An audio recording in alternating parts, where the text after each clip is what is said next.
At the Bay by Katherine Mansfield. Chapter 1. Very early morning. The sun was not yet risen, and the whole of Crescent Bay was hidden under a white sea mist. The big bush-covered hills at the back were smothered. You could not see where they ended and the paddocks and bungalows began.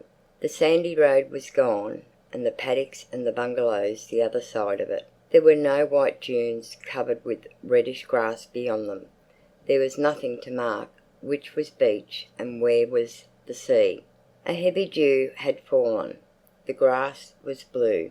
Big drops hung on the bushes and just did not fall. The silvery, fluffy toy was limp on its long stalks, and all the marigolds and the pinks in the bungalow gardens were bowed to the earth with wetness.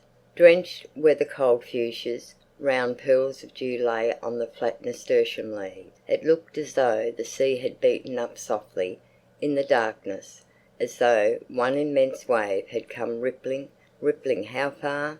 Perhaps if you had waked up in the middle of the night, you might have seen a big fish flicking in at the window and gone again.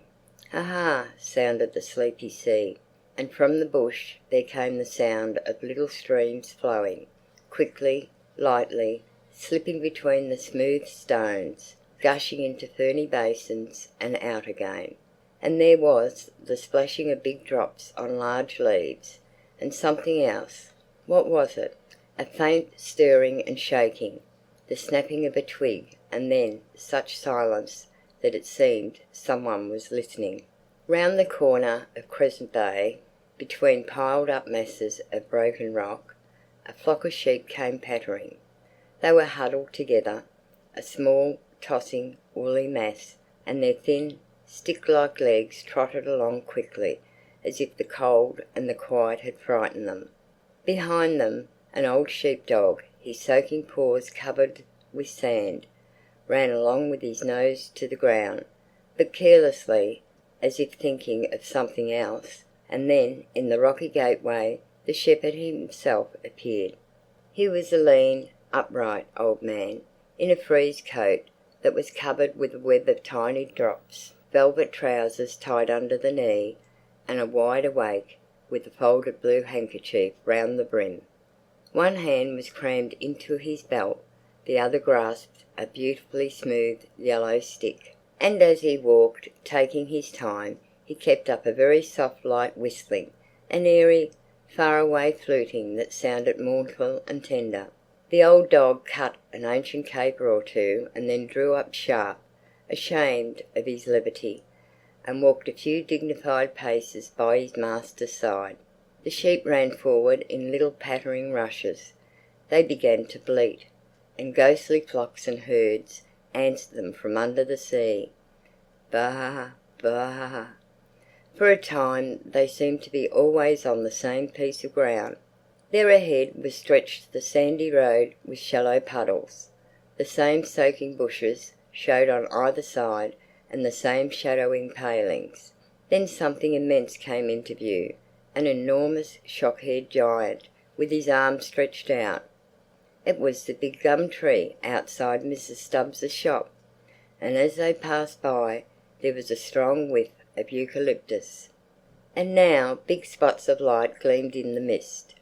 The shepherd stopped whistling. He rubbed his red nose and wet beard on his wet sleeve, and, screwing up his eyes, glanced in the direction of the sea. The sun was rising. It was marvellous how quickly the mist thinned, sped away, dissolved from the shallow plain, rolled up from the bush and was gone as if in a hurry to escape. Big twists and curls jostled and shouldered each other as the silvery beams broadened. The far-away sky, a bright pure blue, was reflected in the puddles, and the drops, swimming along the telegraph poles, flashed into points of light. Now the leaping, glittering sea was so bright it made one's eyes ache to look at it.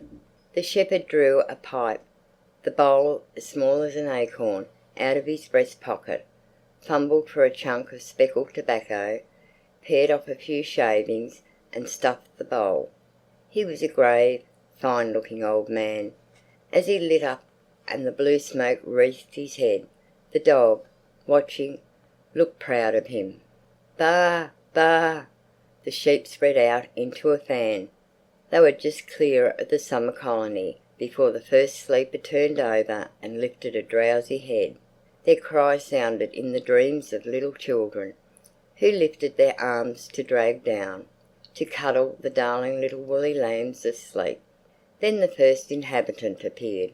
It was the Burnells' cat Florrie, sitting on the gate-post, far too early as usual, looking for their milk girl. When she saw the old sheepdog, she sprang up quickly, arched her back, drew in her tabby head, and seemed to give a little fastidious shiver. "Ah, what a coarse, revolting creature," said Florrie. But the old sheepdog, not looking up, waggled past, flinging out his legs from side to side. Only one of his ears twitched to prove that he saw, and thought her a silly young female.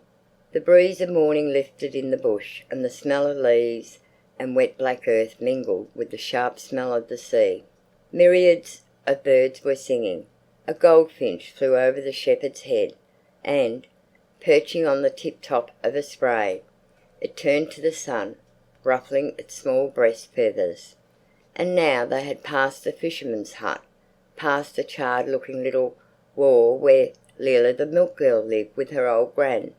The sheep strayed over a yellow swamp, and Wag the sheepdog padded after, rounded them up and headed them for the steeper, narrower, rocky pass that led out of Crescent Bay and towards Daylight Cove.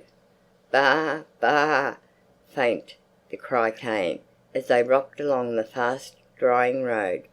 The shepherd put away his pipe, dropping it into his breast pocket so that the little bowl hung over, and straightway the soft airy whistling began again. Wag ran out along a ledge of rock after something that smelled, and ran back again disgusted. Then, pushing, nudging, hurrying, the sheep rounded the bend, and the shepherd followed after, out of sight. Chapter 2.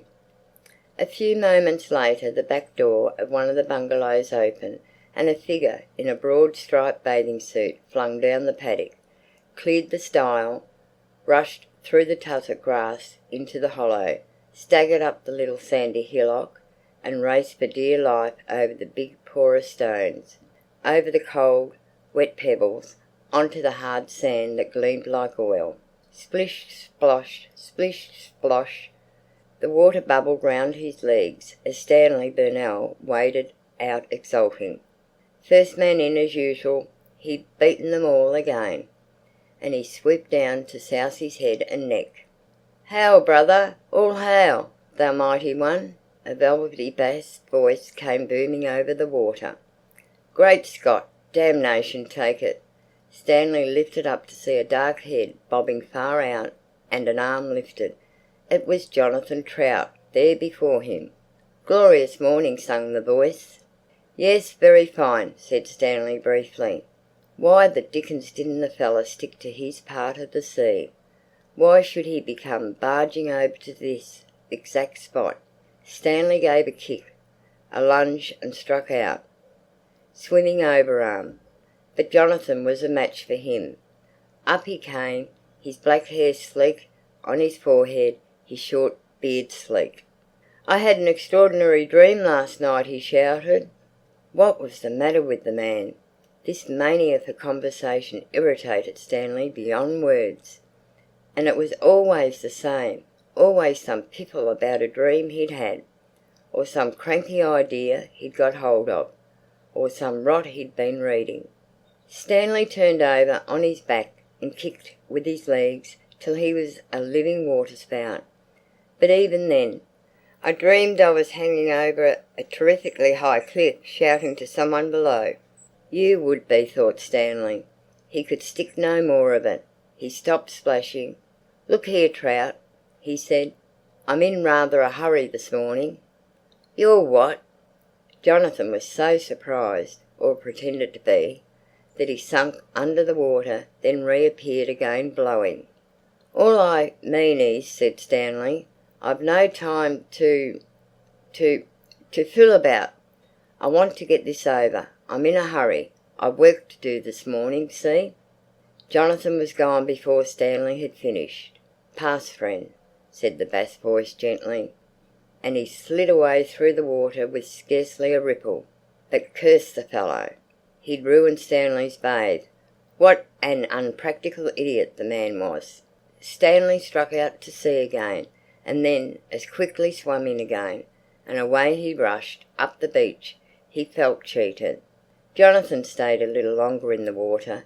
He floated, gently moving his hands like fins, and letting the sea rock his long, skinny body. It was curious, but in spite of everything he was fond of Stanley Burnell. True, he had a fiendish desire to tease him sometimes, to poke fun at him, but at bottom he was sorry for the fellow. There was something pathetic in his determination to make a job of everything. You couldn't help feeling he'd be caught out one day, and then what an almighty cropper he'd come.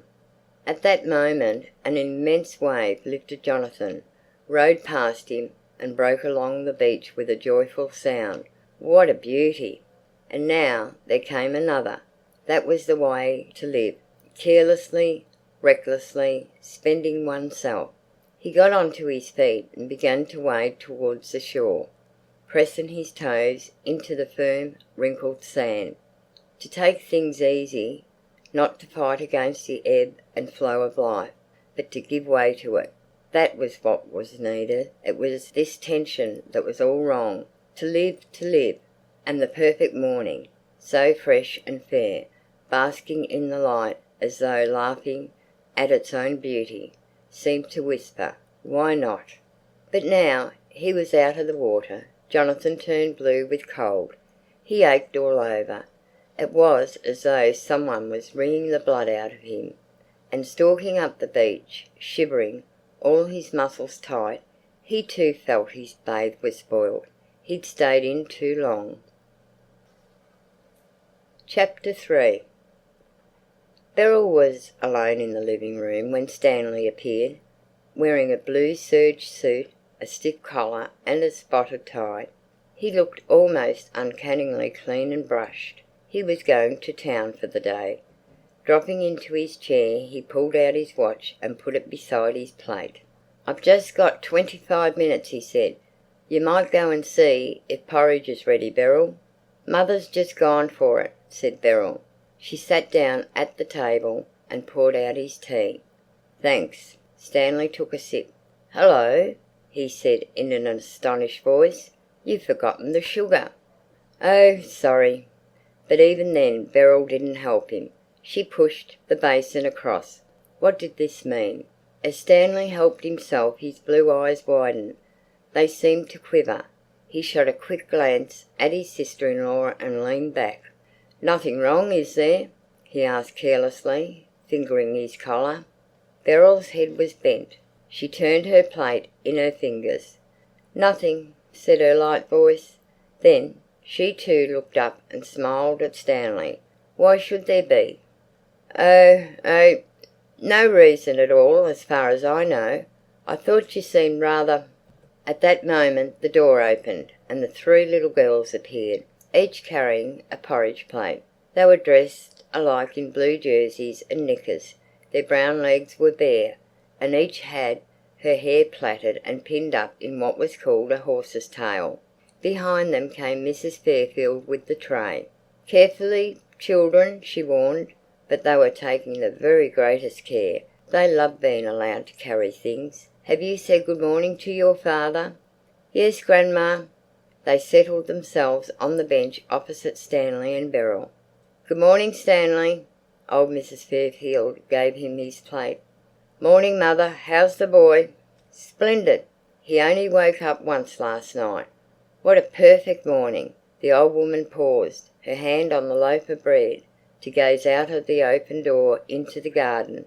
The sea sounded. Through the wide open window streamed the sun onto the yellow varnished walls and bare floor. Everything on the table flashed and glittered. In the middle there was an old salad bowl filled with yellow and red nasturtiums. She smiled. and a look of deep content shone in her eyes. "You might cut me a slice of that bread, mother," said Stanley. "I've only 12.5 minutes before the coach passes. Has anyone given my shoes to the servant girl?" "Yes, they're ready for you." Mrs. Fairfield was quite unruffled. "Oh, Kezia, why are you such a messy child?" cried Beryl despairingly. "Me, Aunt Beryl?" Kezia stared at her. What had she done now? She had only dug a river down the middle of her porridge, filled it, and was eating the banks away.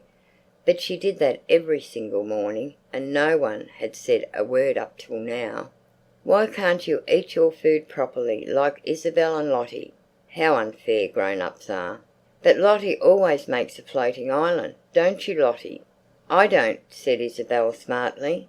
"I just sprinkle mine with sugar and put on the milk and finish it. Only babies play with their food." Stanley pushed back his chair and got up. "Would you get me those shoes, mother? And Beryl, if you've finished, I wish you'd cut down to the gate and stop the coach. Run into your mother, Isabel, and ask her where my bowler hat's been put. Wait a minute. Have you children been playing with my stick?" "No, father." "But I put it here." Stanley began to bluster. "I remember distinctly putting it in this corner. Now, who's had it? There's no time to lose. Look sharp. The stick's got to be found." Even Alice, the servant girl, was drawn into the chase. "You haven't been using it to poke the kitchen fire with by any chance?" Stanley dashed into the bedroom where Linda was lying. "Most extraordinary thing. I can't keep a single possession to myself. They've made away with my stick now." "Stick, dear? What stick?" Linda's vagueness on these occasions could not be real, Stanley decided. Would nobody sympathise with him? "Coach! Coach, Stanley!" Beryl's voice cried from the gate. Stanley waved his arm to Linda. "No time to say good-bye," he cried, and he meant that as punishment to her. He snatched his bowler hat, dashed out of the house, and swung down the garden path. Yes, the coach was there waiting, and Beryl, leaning over the open gate, was laughing up at somebody or other, just as if nothing had happened. The heartlessness of women! The way they took it for granted it was your job to slave away for them, while they didn't even take the trouble to see that your walking stick wasn't lost. Kelly trailed his whip across the horses. "Good-bye, Stanley," called Beryl, sweetly and gaily. It was easy enough to say good-bye, and there she stood, idle, shading her eyes with her hand. The worst of it was Stanley had to shout good-bye too, for the sake of appearances. Then he saw her turn, give a little skip and run back to the house. She was glad to be rid of him. Yes, she was thankful. Into the living room she ran and called, "He's gone!" Linda cried from her room, "Beryl, has Stanley gone?" Old Mrs. Fairfield appeared, carrying the boy in his little flannel coatee. "Gone! Gone!" Oh, the relief, the difference it made to have the man out of the house. Their very voices were changed as they called to one another. They sounded warm and loving, and as if they shared a secret. Beryl went over to the table. "Have another cup of tea, mother. It's still hot." She wanted somehow to celebrate the fact that they could do what they liked now. There was no man to disturb them. The whole perfect day was theirs. "No, thank you, child," said old Mrs. Fairfield. But the way, at that moment, she tossed the boy up and said, "A goose, goose, gaga," to him meant that she felt the same.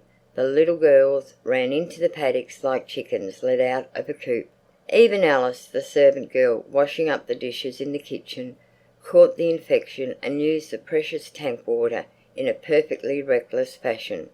"Oh, these men," she said, and she plunged the teapot into the bowl and held it under the water, even after it had stopped bubbling, as if it too was a man and drowning was too good for them. Chapter 4. "Wait for me, Isabel. Kezia, wait for me." There was poor little Lottie left behind again, because she found it so fearfully hard to get over the stile by herself. When she stood on the first step, her knees began to wobble. She grasped the post. Then you had to put one leg over, but which leg? She never could decide. And when she did finally put one leg over with a sort of a stamp of despair, then the feeling was awful. She was half in the paddock still and half in the tussock grass. She clutched the post desperately and lifted up her voice. "Wait for me!" "No, don't you wait for her, Kezia," said Isabel. "She's such a little silly. She's always making a fuss. Come on." And she tugged Kezia's jersey. "You can use my bucket if you come with me," she said kindly. "It's bigger than yours." But Kezia couldn't leave Lottie all by herself. She ran back to her. By this time Lottie was very red in the face and breathing heavily. "Here, put your other foot over," said Kezia. "Where?" Lottie looked down at Kezia as if from a mountain height. "Here, where my hand is." Kezia patted the place. "Oh, there, do you mean?" Lottie gave a deep sigh and put the second foot over. "Now sort of turn round and sit down and slide," said Kezia. "But there's nothing to sit down on, Kezia," said Lottie. She managed it at last, and once it was over she shook herself and began to beam. "I'm getting better at climbing over stiles, aren't I, Kezia?" Lottie's was a very hopeful nature. The pink and the blue sunbonnet followed Isabel's bright red sunbonnet up that sliding, slipping hill. At the top they paused to decide where to go, and to have a good stare at who was there already. Seen from behind, standing against the skyline, gesticulating largely with their spades, they looked like minute puzzled explorers. The whole family of Samuel Josephs was there already with their lady help, who sat on a camp stool and kept order with a whistle that she wore tied round her neck, and a small cane with which she directed operations. The Samuel Josephs never played by themselves or managed their own game. If they did, it ended in the boys pouring water down the girls' necks, or the girls trying to put little black crabs into the boys' pockets. So Mrs. Samuel Josephs and the poor lady help drew up what she called a programme every morning to keep them abused and out of mischief. It was all competitions, or races, or round games. Everything began with a piercing blast of the lady help's whistle and ended with another. There were even prizes, large rather dirty parcels which the lady help, with her sour little smile, drew out of a bulging string kit. The Samuel Josephs fought fearfully for the prizes and cheated and pinched one another's arms. They were all expert pinchers. The only time the Burnell children ever played with them, Kezia had got a prize, and when she undid 3 bits of paper she found a very small rusty button-hook. She couldn't understand why they made such a fuss. But they never played with the Samuel Josephs now, or even went to their parties. The Samuel Josephs were always giving children's parties at the Bay, and there was always the same food. A big wash-hand basin of very brown fruit salad, buns cut into 4, and a wash-hand jug full of something the lady help called limmondeer. And you went away in the evening with half the frill torn off your frock, or something spilled all down the front of your open-work pinafore, leaving the Samuel Josephs leaping like savages on their lawn. No, they were too awful. On the other side of the beach, close down to the water, 2 little boys, their knickers rolled up, twinkled like spiders. One was digging, the other pattered in and out of the water, filling a small bucket. They were the Trout boys, Pip and Rags. But Pip was so busy digging and Rags was so busy helping that they didn't see their little cousins until they were quite close. "Look," said Pip, "look what I've discovered." And he showed them an old wet squash-looking boot. The 3 girls stared. "Whatever are you going to do with it?" asked Kezia. "Keep it, of course." Pip was very scornful. "It's a fine sea." "Yes, Kezia saw that." "All the same, there's a lot of things buried in the sand," explained Pip. "They get chucked up from the wrecks. Treasure. Why, you might find—" "But why does Rags have to keep on pouring water in?" asked Lottie. "Oh, that's to moisten it," said Pip, "to make the work a bit easier. Keep it up, Rags." And a good little Rags ran up and down, pouring in the water that turned brown like cocoa. "Here, shall I show you what I found yesterday?" said Pip mysteriously. and he stuck his spade into the sand. "Promise not to tell." They promised. "So cross my heart, straight dinkum." The little girls said it. Pip took something out of his pocket, rubbed it a long time on the front of his jersey, then breathed on it and rubbed it again. "Now turn round," he ordered. They turned round. "All look the same way. Keep still now." And his hand opened. He held up to the light something that flashed, that winked, that was a most lovely green. "It's an emerald," said Pip solemnly. "Is it really, Pip?" Even Isabel was impressed. The lovely green thing seemed to dance in Pip's fingers. Aunt Beryl had an emerald ring, but it was a very small one. This one was as big as a star, and far more beautiful. Chapter 5. As the morning lengthened, whole parties appeared over the sandhills and came down on the beach to bathe. It was understood that at 11 o'clock the women and children of the summer colony had the sea to themselves. First, the women undressed, pulled on their bathing dresses, and covered their heads in hideous caps like sponge bags. Then the children were unbuttoned. The beach was strewn with little heaps of clothes and shoes. The big summer hats, with stones on them to keep them from blowing away, looked like immense shells. It was strange that even the sea seemed to sound differently when all those leaping, laughing figures ran into the waves. Old Mrs. Fairfield, in a lilac cotton dress and a black hat tied under the chin, gathered her little brood and got them ready. The little trout boys whipped their shirts over their heads, and away the five sped, while their grandma sat with one hand in her knitting bag, ready to draw out the ball of wool when she was satisfied they were safely in. The firm, compact little girls were not half so brave as the tender, delicate-looking little boys. Pip and Rags, shivering, crouching down, slapping the water, never hesitated. But Isabel, who could swim 12 strokes, and Keziah, who could nearly swim 8, only followed on, the strict understanding they were not to be splashed.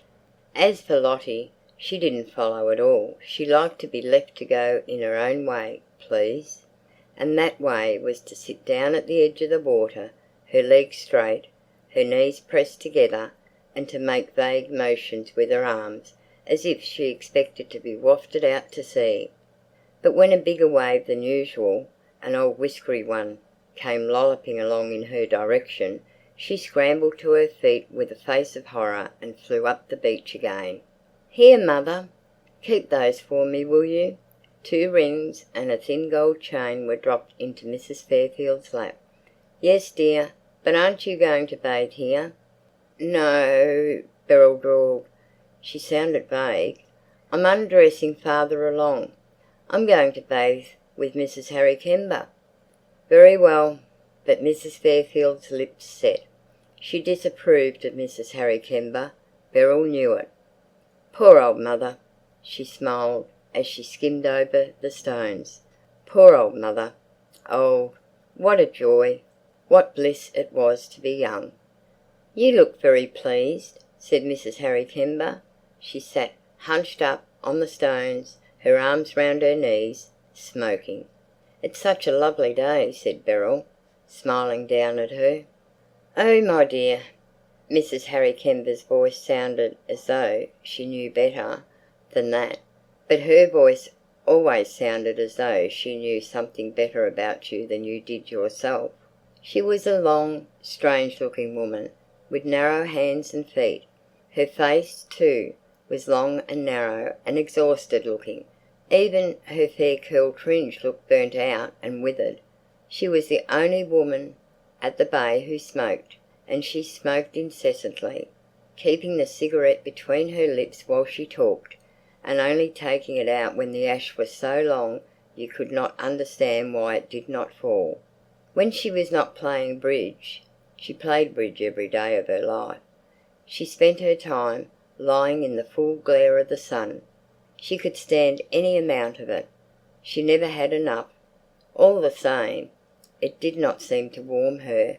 Parched, withered, cold, she lay stretched on the stones like a piece of tossed-up driftwood. The women at the bay thought she was very, very fast. Her lack of vanity, her slang, the way she treated men as though she was one of them, and the fact that she didn't care twopence about her house and called the servant girl Gladys Gladeyes, was disgraceful. Standing on the veranda steps, Mrs. Kember would call in her indifferent tired voice, "I say, Gladeyes, you might heave me a handkerchief if I've got one, will you?" And Gladeyes, a red bow in her hair instead of a cap, and white shoes, came running with an impudent smile. It was an absolute scandal. True, she had no children, and her husband... Here the voices were also raised. They became fervent. How can he have married her? How can he? How can he? It must have been money, of course, but even then... Mrs. Kember's husband was at least 10 years younger than she was, and so incredibly handsome that he looked like a mask or a most perfect illustration in an American novel rather than a man. Black hair, dark blue eyes, red lips, a slow sleepy smile, a fine tennis player, a perfect dancer, and with all a mystery. Harry Kember was like a man walking in his sleep. Men couldn't stand him. They couldn't get a word out of the chap. He ignored his wife just as she ignored him. How did he live? Of course, there were stories, but such stories. They simply couldn't be told. The women he'd been seen with, the places he'd been seen in. But nothing was ever certain, nothing definite. Some of the women at the bay privately thought he'd commit a murder one day. Yes, even while they talked to Mrs. Kember and took in the awful concoction she was wearing, they saw her, stretched as she lay on the beach, but cold, bloody, and still with a cigarette stuck in the corner of her mouth. Mrs. Kember rose, yawned, unsnapped her belt buckle, and tugged at the tape of her blouse. And Beryl stepped out of her skirt and shed her jersey, and stood up in her short white petticoat, and her camisole with ribbon bows on the shoulders. "Mercy on us," said Mrs. Harry Kember. "What a beauty you are!" "Don't," said Beryl softly. But drawing off one stocking and then the other, she felt a little beauty. "My dear, why not?" said Mrs. Harry Kember, stamping on her own petticoat. Really, her underclothes? A pair of blue cotton knickers and a linen bodice that reminded one somehow of a pillow-case. "And you don't wear stays, do you?" She touched Beryl's waist, and Beryl sprang away with a small affected cry. Then, "Never!" she said firmly. "Lucky little creature," sighed Mrs. Kember, unfastening her own. Beryl turned her back and began the complicated movements of someone who is trying to take off her clothes and to pull on her bathing dress all at the one and the same time. "Oh, my dear, don't mind me," said Mrs. Harry Kember. "Why be shy? I shan't eat you. I shan't be shocked like those other ninnies." And she gave her strange neighing laugh and grimaced at the other women. But Beryl was shy. She never undressed in front of anybody. Was that silly? Mrs. Harry Kember made her feel it was silly, even something to be ashamed of. Why be shy indeed? She glanced quickly at her friend standing so boldly in her torn chemise and lighting a fresh cigarette, and a quick, bold, evil feeling started up in her breast. Laughing recklessly, she drew on the limp, sandy-feeling bathing dress that was not quite dry and fastened the twisted buttons. "That's better," said Mrs. Harry Kember. They began to go down the beach together. "Really, it's a sin for you to wear clothes, my dear.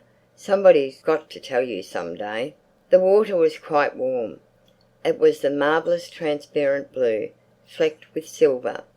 But the sand at the bottom looked gold.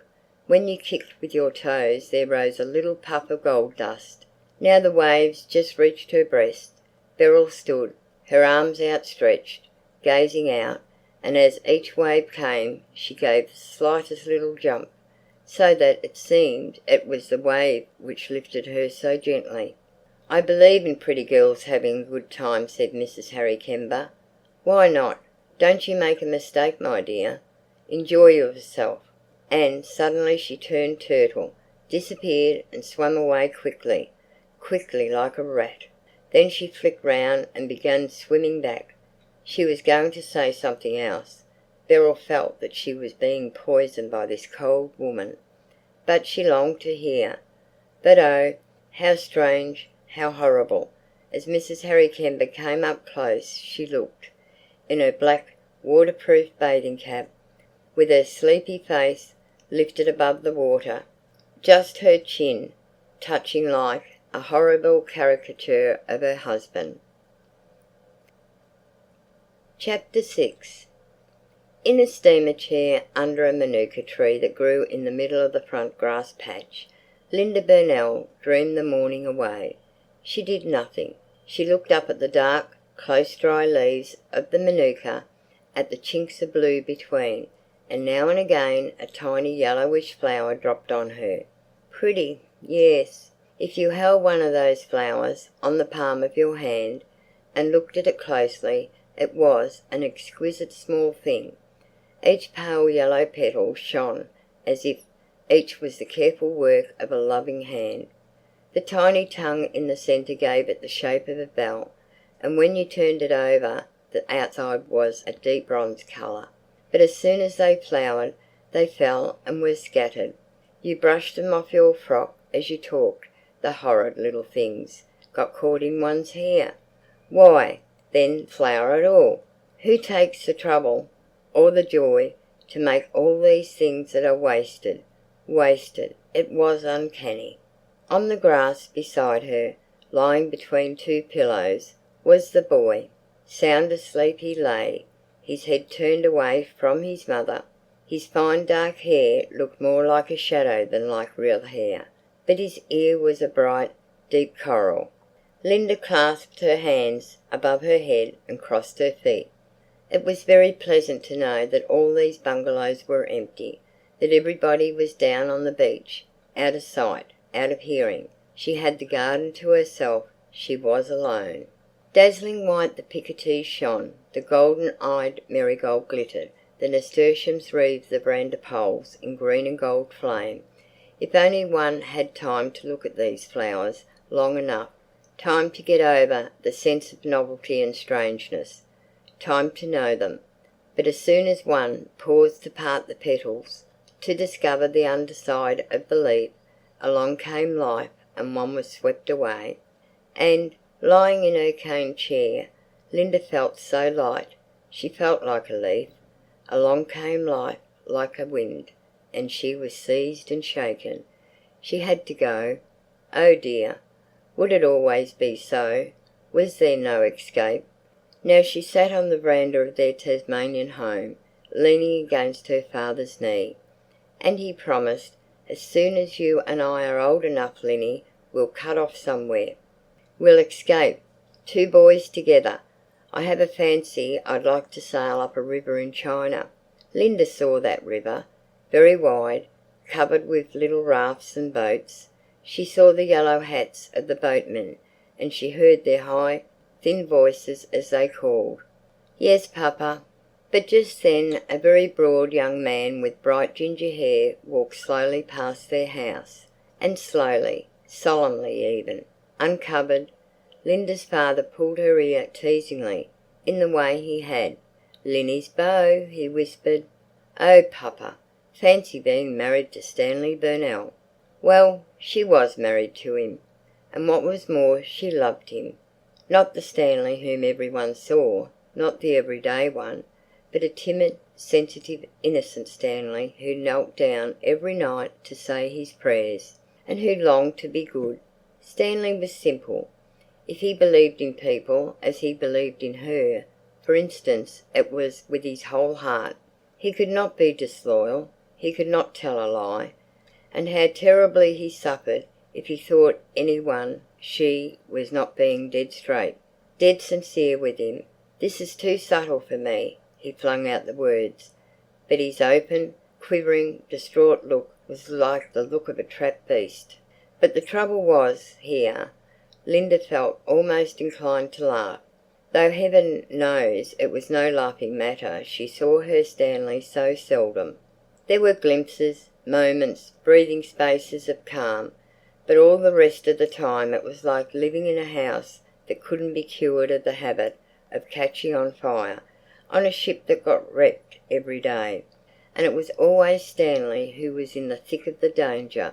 Her whole time was spent in rescuing him, and restoring him, and calming him down, and listening to his story. And what was left of her time was spent in the dread of having children. Linda frowned. She sat up quickly in her steamer chair and clasped her ankles. Yes, that was her real grudge against life.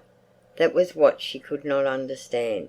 That was the question she asked, and listened in vain for the answer. It was all very well to say it was the common lot of women to bear children. It wasn't true. She, for one, could prove that wrong. She was broken, made weak. Her courage was gone, through childbearing. And what made it doubly hard to bear was, she did not love her children. It was useless pretending. Even if she had had the strength, she never would have nursed and played with the little girls. No, it was as though a cold breath had chilled her through and through on each of those awful journeys. She had no warmth left to give them.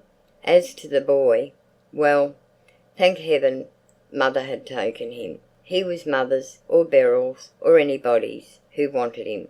She had hardly held him in her arms.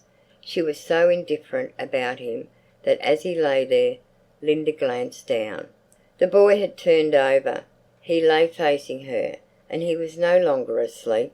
His dark blue baby eyes were open. He looked as though he was peeping at his mother. And suddenly his face dimpled. It broke into a wide, toothless smile. A perfect beam, no less. "I'm here," that happy smile seemed to say. "Why don't you like me?" There was something so quaint, so unexpected about that smile that Linda smiled herself. But she checked herself and said to the boy coldly, "I don't like babies." "Don't like babies?" The boy couldn't believe her. "Don't like me?" He waved his arms foolishly at his mother. Linda dropped off the chair onto the grass. "Why do you keep on smiling?" she said severely. "If you knew what I was thinking about, you wouldn't." But he only squeezed up his eyes slyly and rolled his head on the pillow. He didn't believe a word she said. "We know all about that," smiled the boy. Linda was so astonished at the confidence of this little creature. Ah, no, be sincere. That was not what she felt. It was something far different. It was something so new, so... The tears danced in her eyes. She breathed in a small whisper to the boy. "Hello, my funny." But by now the boy had forgotten his mother. He was serious again. Something pink, something soft waved in front of him. He made a grab at it, and it immediately disappeared. But when he lay back, another, like the first, appeared. This time he determined to catch it. He made a tremendous effort and rolled right over.